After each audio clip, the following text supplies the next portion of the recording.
அந்த பாடை தான் தொட்டார், ஆனால் அவருடைய வல்லமை சரீரத்துக்குள்ளாக பாய்ந்தது. அவர் சரீரத்தை இறக்குப்பான்னு சொல்லவே இல்லை.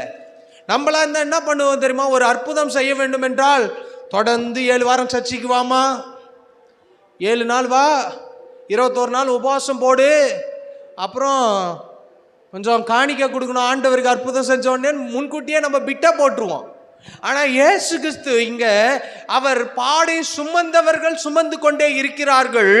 அவர் தொட்டார், தொட்ட உடனே அதை சுமந்தவர்கள் நின்றார்கள். நாம் நினைக்கிறது போல் இயேசு கிறிஸ்து எப்பொழுதும் அற்புதம் செய்ய மாட்டார். ஒரு சிலருக்குள்ள ஆண்டவர் தொட்டு சுகமாக்கிறார், இங்க தொடாமலே சுகமாக்கிறார். அவர் தொடுகிற காரியம் என்ன தெரியுமா? பாடையில என்ன இருக்கும்? யாருக்கு தெரியும் பாஸ்டர்? நமக்கு தெரிஞ்சதெல்லாம் பாடை. நமக்கு பாடையில் என்ன இருக்கும்?